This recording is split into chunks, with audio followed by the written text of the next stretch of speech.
Irmãos, caríssimas irmãs, que as bênçãos do Senhor possam envolver a todos nós, trazendo muita luz e muita serenidade aos nossos corações.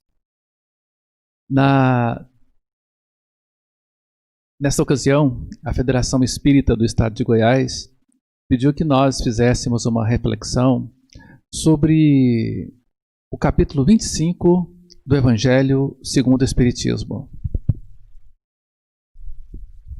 Nesse capítulo, intitulado por Kardec Buscai e Achareis, nós vamos encontrar no início, no preâmbulo, a seguinte citação do Evangelho de São Mateus, capítulo 7, versículos 7 a 11.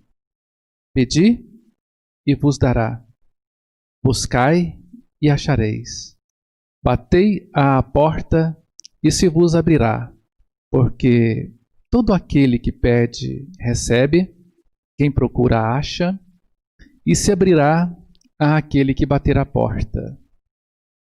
Também, qual é o homem dentre vós que dá uma pedra ao filho quando lhe pede pão? Ou se lhe pede um peixe, lhe dará uma serpente? Se, pois, sendo maus, como sois, sabeis dar boas coisas aos vossos filhos, com quanto mais forte razão, vosso Pai, que está nos céus, dará os verdadeiros bens àqueles que lhe os pedem. Essa passagem aqui do Evangelho segundo o Espiritismo está comentada por Allan Kardec e é um capítulo bem curtinho, mas muito significativo. Inclusive nele não tem instrução dos espíritos. E Emmanuel faz um comentário a esse capítulo no livro Pão Nosso. Daqui a pouquinho a gente vai fazer uma referência a ele. Mas a gente lembra que Emmanuel, lá no livro Consolador, na questão 259, ele fala que as palavras de Jesus, elas vinham como que ocultas numa luz com ângulos prismáticos, de muitos prismas. Ou seja, permitindo a nós que lemos essas passagens dos Evangelhos do Novo Testamento, que a gente tire essa ou aquela interpretação. São ângulos, são prismas que nós, pela luz do nosso entendimento, a gente consegue vislumbrar. Então hoje a gente vai trazer uma pequena reflexão, por volta aí de uns 25, 30 minutos, acerca dessa passagem, em que Jesus, de forma imperativa, ele coloca 3 palavrinhas muito importantes: pedi, buscai e batei. Lá no livro Pão Nosso, psicografia do nosso querido Chico Xavier, Emmanuel, ele vai fazer uma proposta para nós.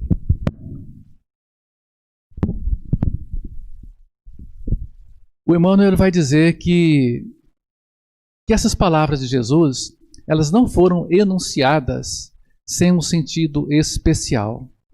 Ele colocou aqui, Emmanuel, que nós deveríamos pedir, nos nossos pedidos, caminhos de libertação da antiga cadeia das convenções sufocantes. Pedir libertação dos preconceitos estéreis, das dedicações vazias e hábitos cristalizados. E ele acrescenta: pedir a saída do escuro cipoal em que a maioria das criaturas perdeu a visão dos interesses eternos.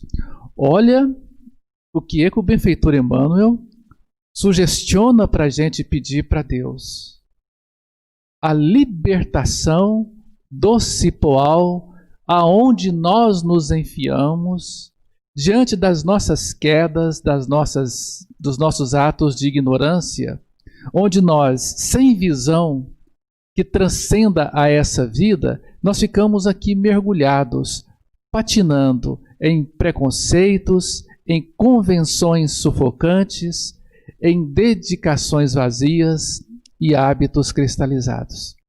Logo na sequência, o Emmanuel vai dizer que a gente tem que buscar as ações santificadoras e dignas, aquelas que retratam o legítimo bem, e não nos deixarmos levar ou nós não perseguirmos miragens perigosas.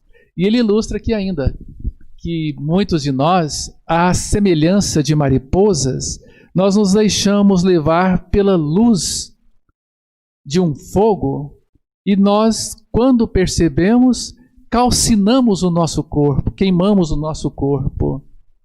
E Emmanuel finaliza dizendo que depois que nós pedimos, buscamos, nós vamos ter que bater. Bater seria executar, seria trabalhar na conquista daquilo que nós estamos buscando. E na medida que nós trabalhamos, nós vamos encontrar portas, elas vão se abrir. E é claro que se nós buscamos a prática do bem, nós vamos encontrar as portas da plenitude, a porta da felicidade, a porta da gratidão. Mas dependendo daquilo que nós fizermos, nós vamos bater na porta do desespero, da desavença, na porta da depressão, da revolta. Então essa é uma reflexão que Emmanuel faz aqui nessa obra. Do ponto de vista da teoria, a gente fica pensando, parece que é tão fácil fazer isso, mas no dia a dia as coisas não funcionam bem assim. E eu gostaria de compartilhar com vocês, vou deixar esse livrinho aqui, eu gostaria de compartilhar com vocês uma experiência própria que aconteceu meses atrás para ajudar a construir o nosso raciocínio. Eu estava conversando com um amigo que não é espírita, ele é de outra religião, e ele é casado com uma amiga nossa, que é espírita desde criança, que participa com a gente das atividades no Centro Espírita em Rio Verde. E ele tem o sogro e a sogra que são muito ricos. O sogro e a sogra são proprietários de algumas fazendas no município, são produtores, eles têm uma renda anual muito grande. Enfim, são o que a gente chamaria de pessoas milionárias. E esse amigo meu, passando por um momento de dificuldade, ele precisou de um dinheiro. E ele falou, vou falar com o meu sogro e com a minha sogra. E eles que custou a ter coragem, porque ele sabia que o sogro e a sogra eram pessoas muito seguras. E ele chegou lá e falou, olha, eu preciso de um dinheiro para saldar um compromisso aqui, mas é por 90 dias. Tem uma atividade que eu estou desenvolvendo e daqui 90 dias eu recebo. E não é muito, ele explicou lá a situação. E o sogro falou, não, eu vou pensar porque eu estou apertado esses dias. E eu sei que depois de uns 3, 4 dias, a sogra veio falar com ele e falou que não tinha condição de arrumar os recursos, que eles estavam apertados e que no outro momento arrumaria. Ele ficou tão chateado com o sogro e com a sogra, falou, mas ele comentando comigo, você é espírita, eles são espíritas, e vocês falam tanto em desapego, e nem para arrumar um dinheiro, não era me dar dinheiro, era me emprestar por alguns dias.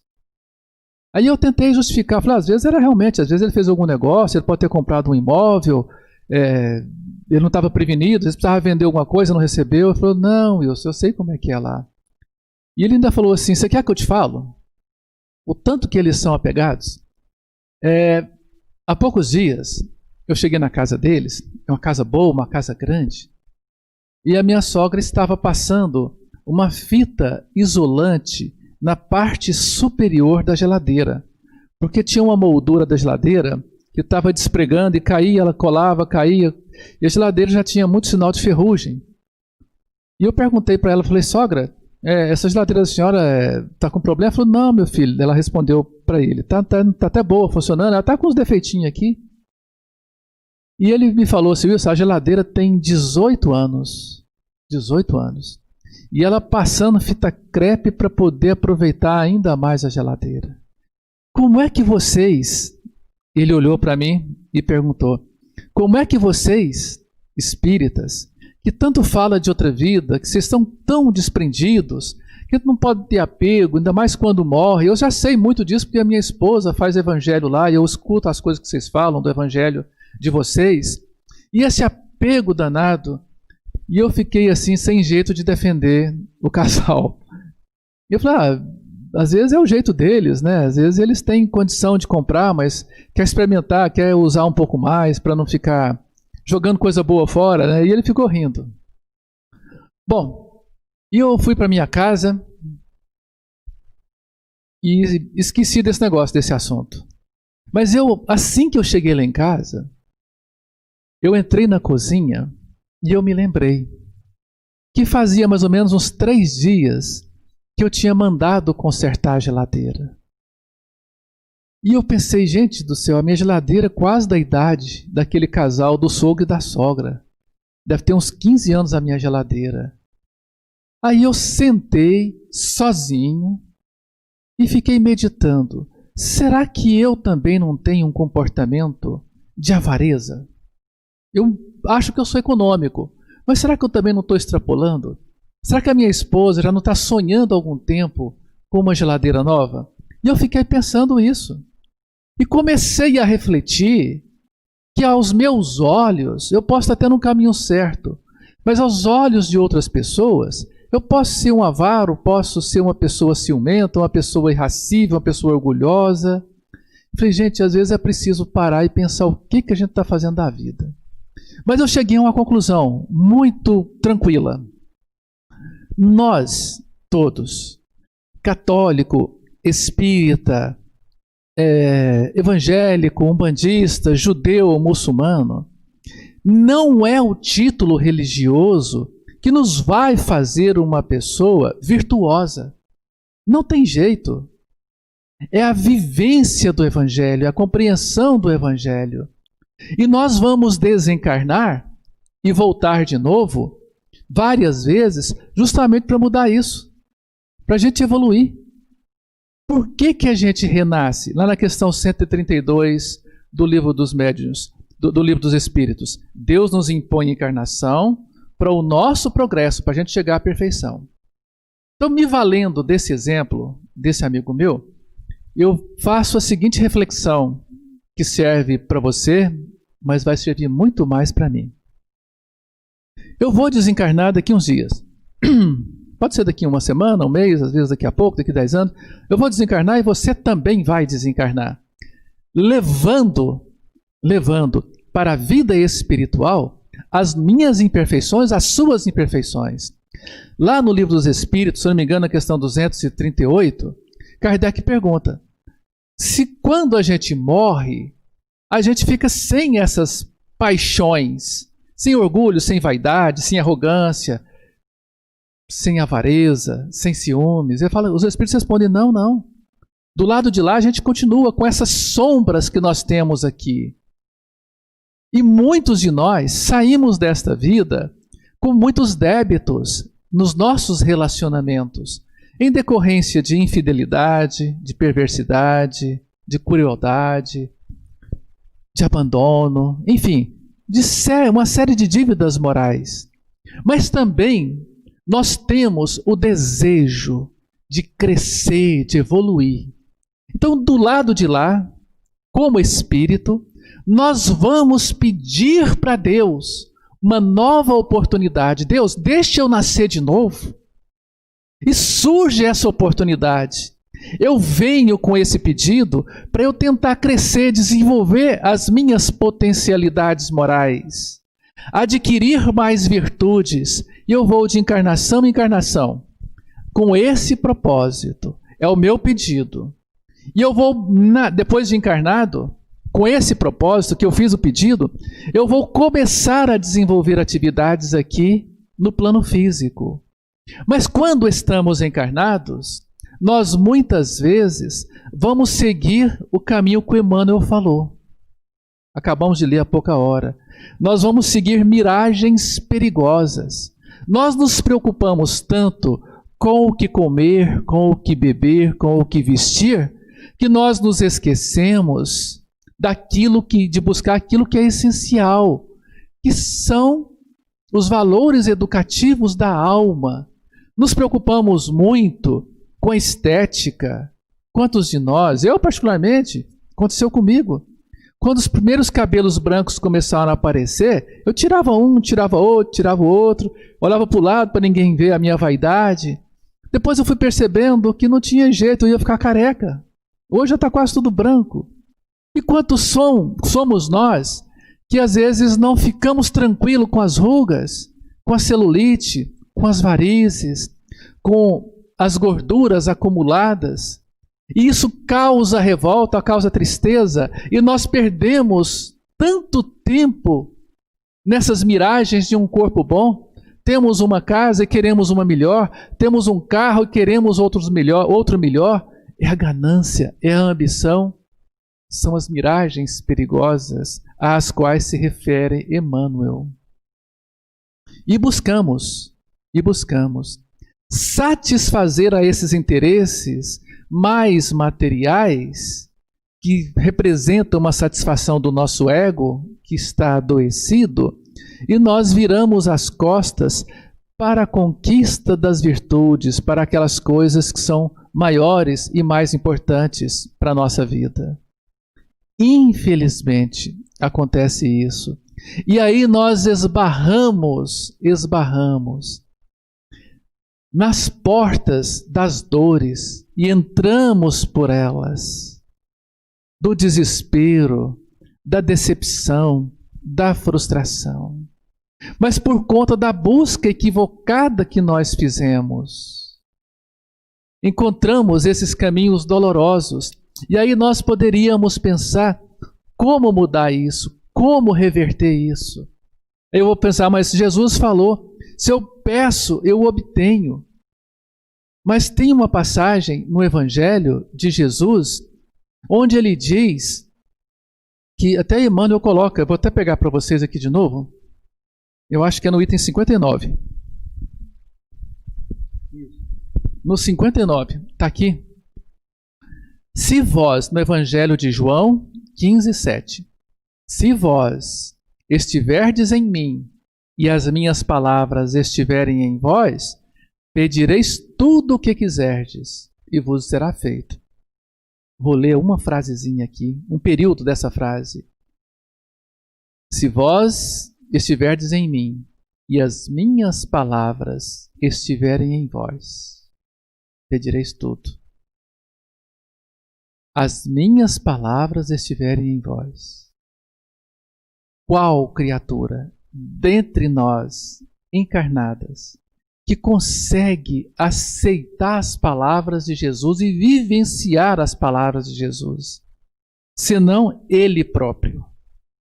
Qual de nós conseguiria fazer como o nosso querido Francisco de Assis, que pediu uma só coisa, que marcou muito para nós: Senhor, fazei-me instrumento da tua paz.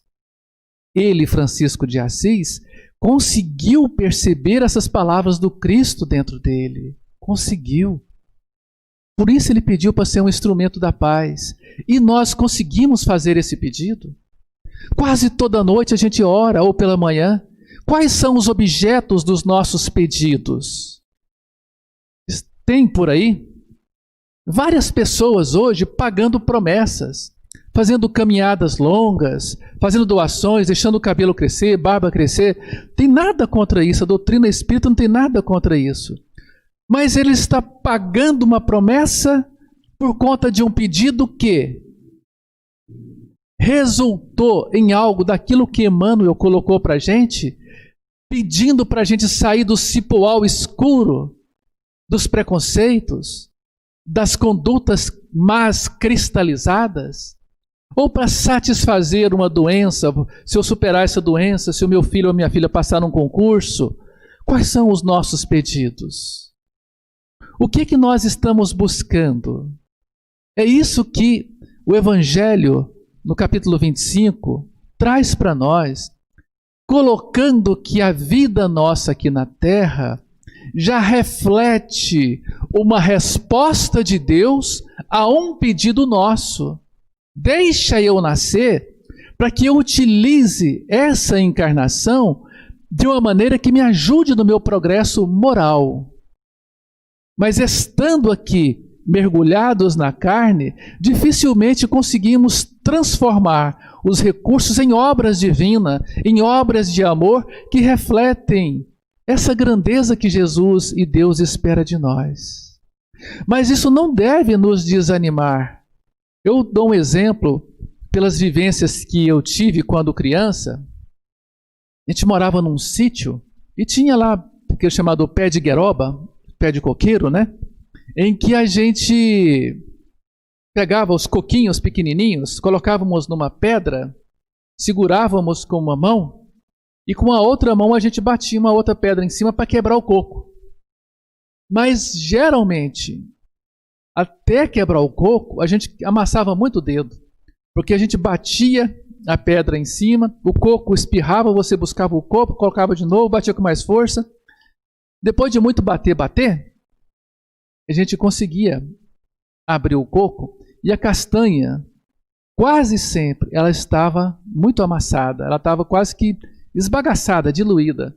Mas era uma delícia, Mesmo com uma mão amassada, o dedo amassado, a gente pegava aqueles pedacinhos, a gente ia comendo o coco, e era uma alegria grande.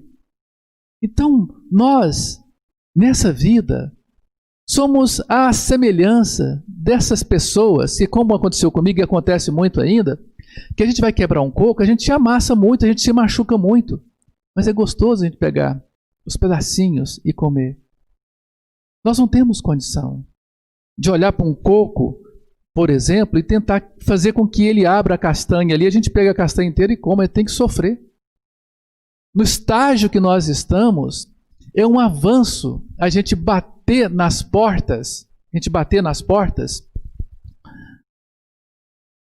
das condutas que nos elevam.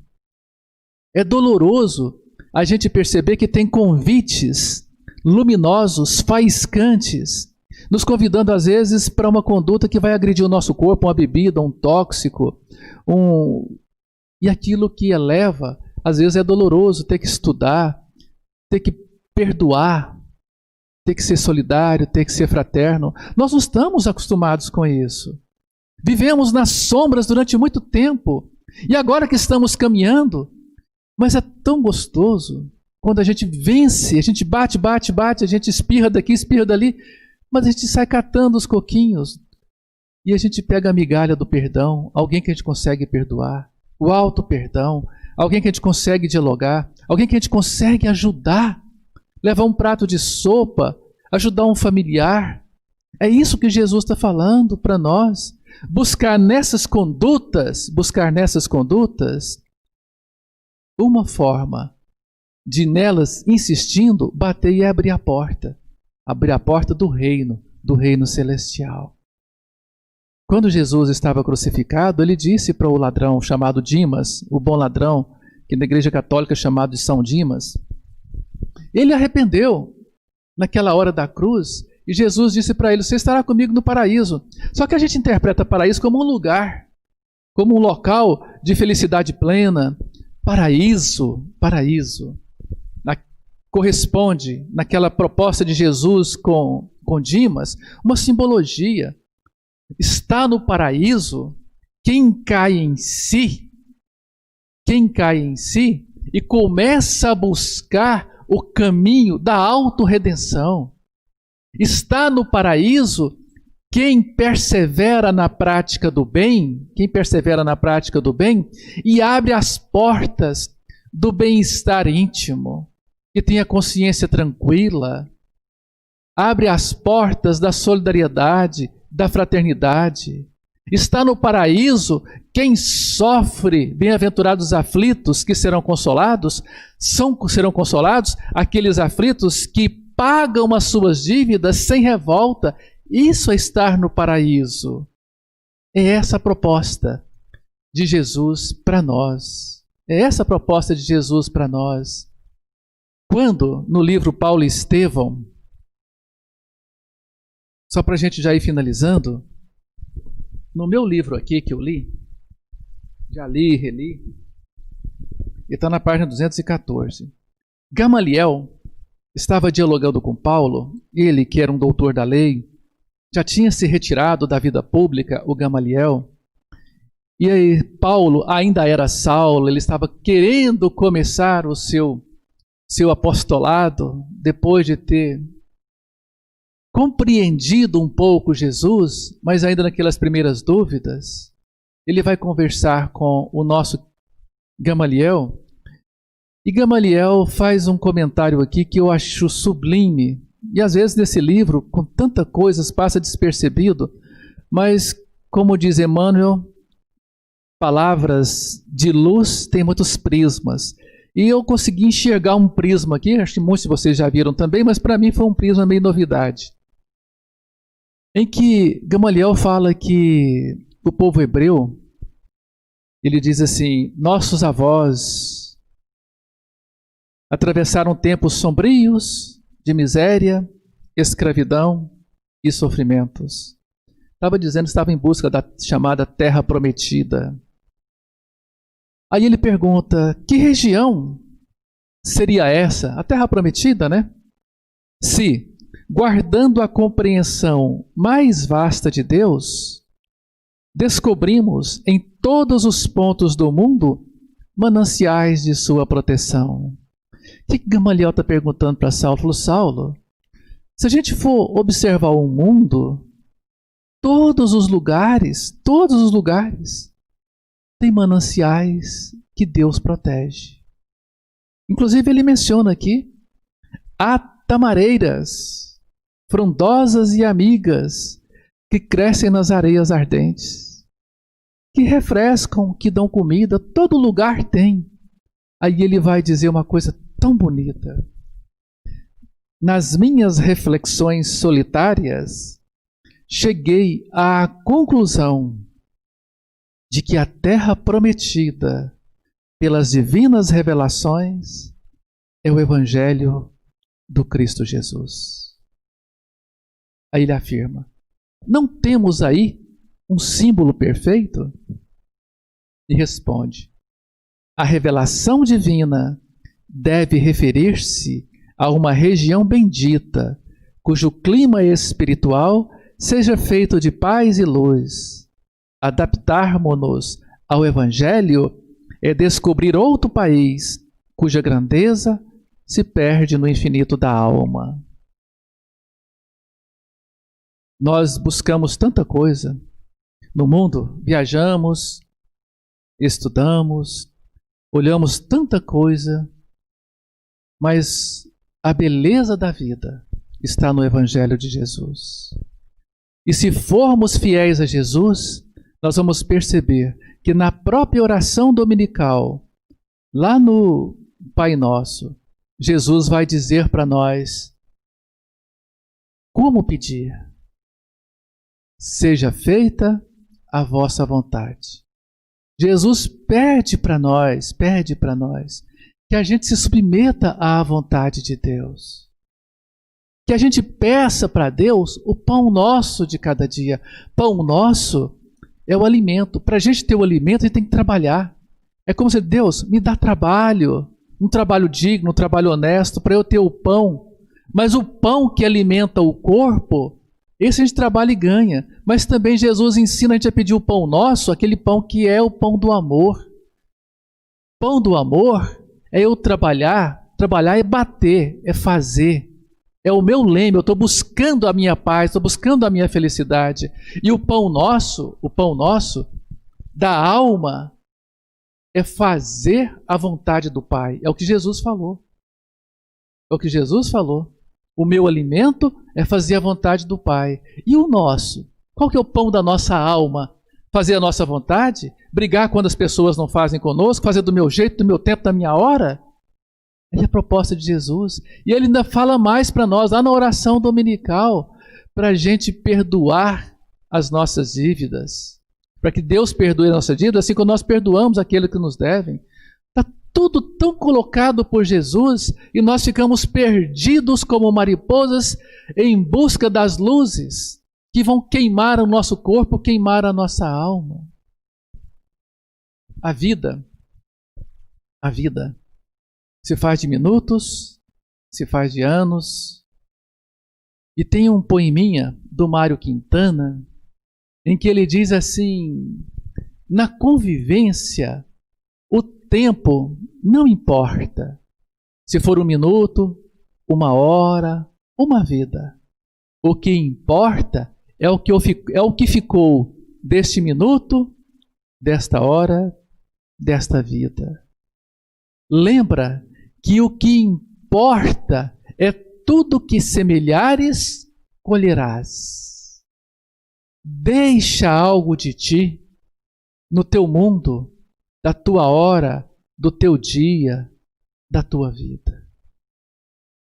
Jesus deixou para nós, de cada minuto da passagem dele, de cada hora da vida dele, um roteiro para cada minuto nosso, para cada hora nossa, para a nossa vida. E às vezes, nós podemos começar a mudar muita coisa. E eu digo isso pensando em mim. Eu posso até hoje, não ter trocado a geladeira lá de casa. Mas eu já troquei algumas coisas. E você já trocou algumas coisas. Podemos trocar muita coisa. Podemos trocar a ociosidade e fazer de cada minuto, de cada hora, de cada ano da minha vida, da sua vida, um testemunho de conexão com as forças de Deus, para que nós, compreendendo as palavras de Jesus, possamos pedir e Ele então, percebendo a nossa grandeza, trazer para nós aquilo que tanto queremos. Que Deus abençoe você, que Deus envolva o seu lar, que Deus envolva a sua casa, que possamos caminhar na estrada da vida com muito amor no coração, batendo e abrindo sempre para nós as portas do amor. Que assim seja.